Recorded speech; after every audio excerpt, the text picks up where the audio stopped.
Hello everyone, I am the author, Lauren A.R. Masterson, aka Alice Liddell, and today I am going to be reading my second novel, Tearing Down the Wall. Now, this is a part of my romance novel series, and I say that because it's not a chronological series. It's all the same characters, but different scenarios. In this scenario, Alex and Freya are college students, and many adventures await them. So let's get to it. Chapter 1, Freya. I stared out the window as the old sedan rolled up to the south dormitories. The quad was full of cars, boxes, and people. I slumped down in my seat, irritated by the giddy fidgeting of my older sister as she rolled into the closest available spot. Yvonne stepped out of the car, her face bright with joy, upturned to the sun as she stretched. "Isn't this exciting, Yaya? Your first year of college!" I rolled my eyes as I slunk out of the car and popped the trunk. My skin crawled at the prospect of some overexcited RA welcome party. The orientation yesterday had been annoying enough. Riveting. Yvonne started helping pull boxes and items out of the back seat. She swooned. "Just think, you'll be here on your own, making new friends and having new experiences. I'm so happy for you, Freya." Yeah. I grabbed one of the boxes, my arms struggling with the awkward bulk. Yvonne's face fell and she bit her lip. "I'm sorry that they couldn't be here for you today." I flinched at Yvonne's soft comment and heaved the box up to my chest. "I told you, I didn't want Mom and Dad here anyway." Yvonne picked up a small lamp and followed after me. "I'm sorry, Just drop it, okay?" I snapped. I followed the lobby sign toward my new dorm in Hall E.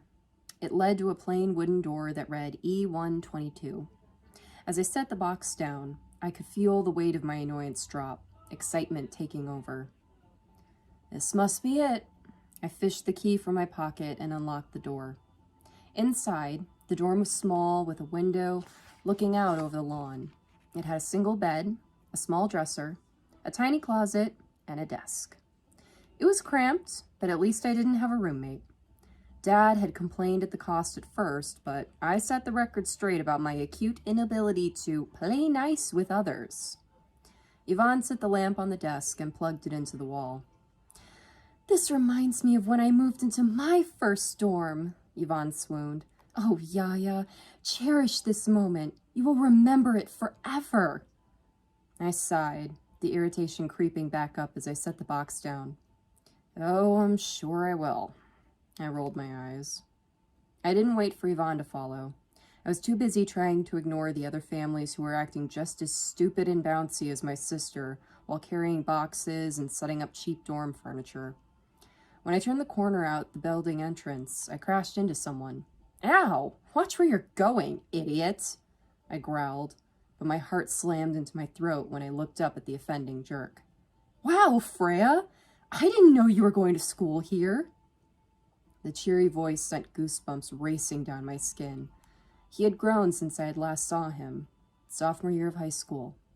Alex was now over 6 foot tall, and his summer volunteer work in Puerto Rico had lined his body with hard muscles under his campus hoodie. I bit my lip as I looked up at him. "Oh, yeah, hi. Didn't expect to see you here, Blondie." My tongue felt thick as my brain buzzed. I didn't think I would ever see him again after my stupid parents had shipped me off to boarding school.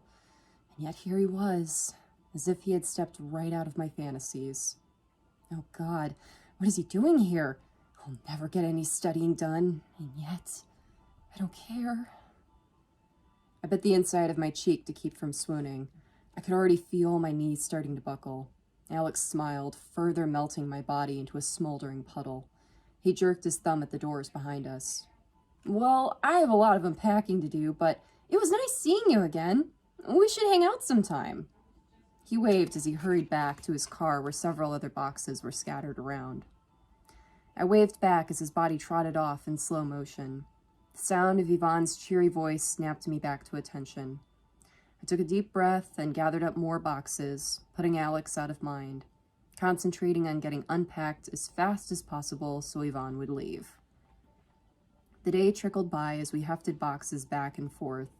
I was building a small bookshelf when Yvonne came into the dorm room, hefting a big box labeled clothes. She set the box down on the floor with an oof. "Watch it, sis," I razzed. "You might break something." Yvonne giggled, then tore off the tape and began rifling through the box. "Oh my goodness!" She had pulled out a wool skirt meant for fall. "You wear designer clothes now?" I fiddled with the screwdriver, avoiding eye contact with her beaming face. "What's it to ya?" Yvonne folded the skirt and rummaged through the other fabric treasures. "Wow, Freya, your taste has really changed. I bet these clothes look beautiful on you." She smiled. "I'm glad. You're so pretty, Freya. I'm glad you don't hide it anymore." "Yeah, well, it's not like that frou-frou school brainwashed me or anything. I'm still me." My face felt hot as I tried to deflect her words. Yvonne always made me feel awkward with her endless cheer. "Oh, of course you are," Yvonne gushed. "This is so nice, Yaya. Thank you for letting me be here today." Yeah, I shrugged.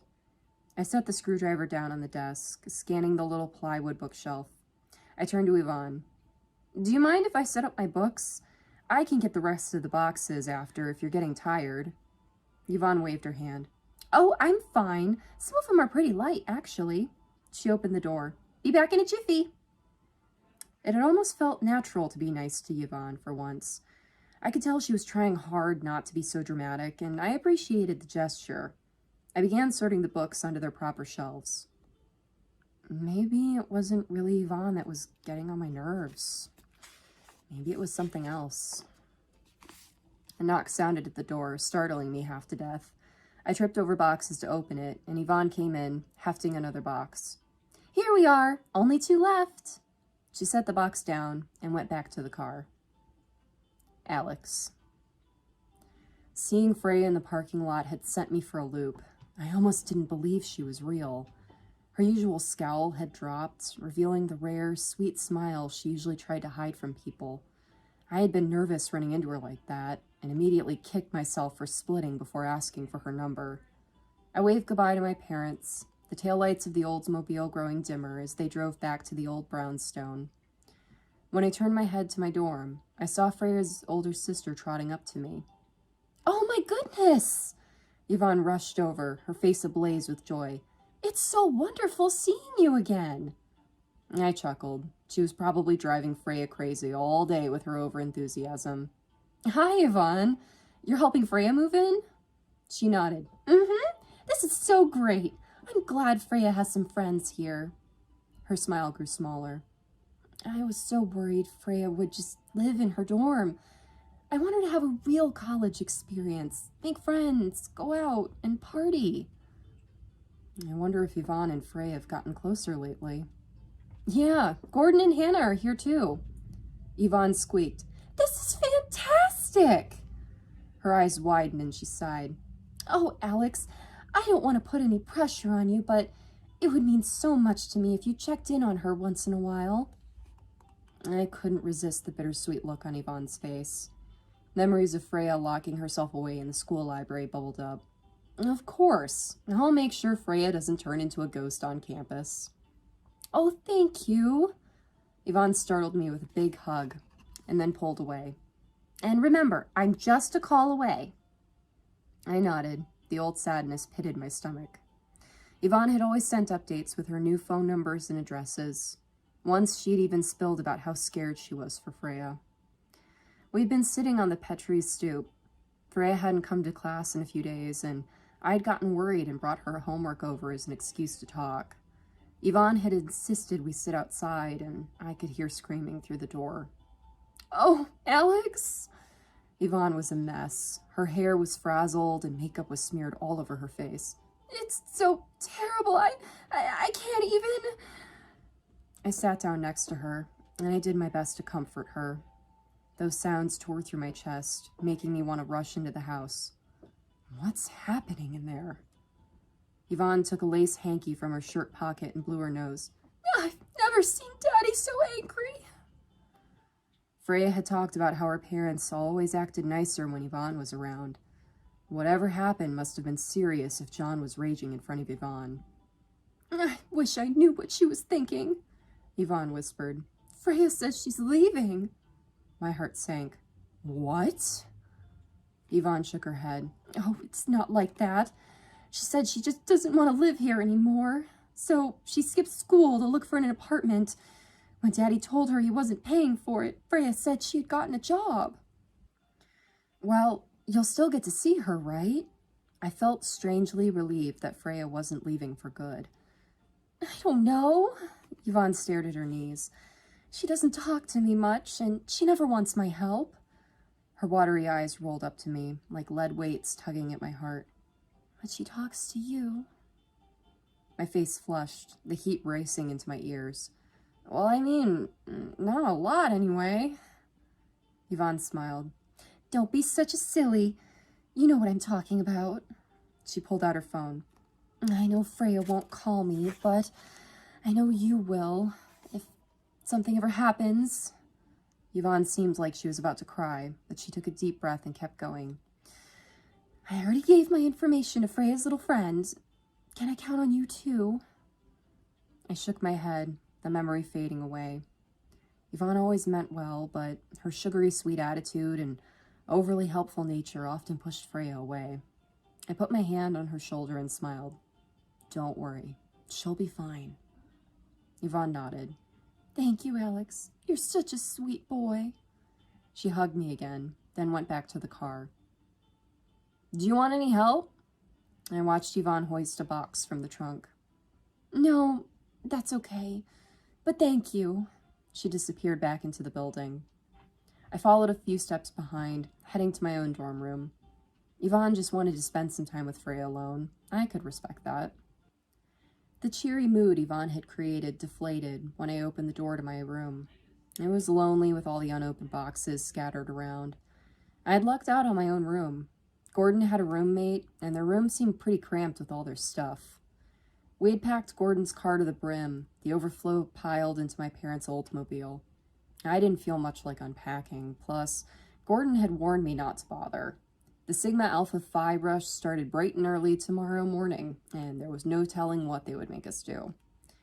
I flopped down on the bare mattress, a comforter carelessly tossed near the foot of the bed. When I closed my eyes, I saw Freya's face smiling up at me. I shot my eyes open, my eyes wide. What was that? My phone went off, and I snatched it up. A text from Gordon lit up the screen. Where are you at? You want to grab a cup? And that is chapter 1. Thank you so much for listening. Again, this is my first romance novel, my second overall novel, Tearing Down the Wall, a part of the Alex and Freya romance series. It is currently available on Amazon as a paperback and as an ebook. And in the near future, I do hope to turn this into an audiobook as well. So stay tuned for all that. Thanks so much. Bye-bye.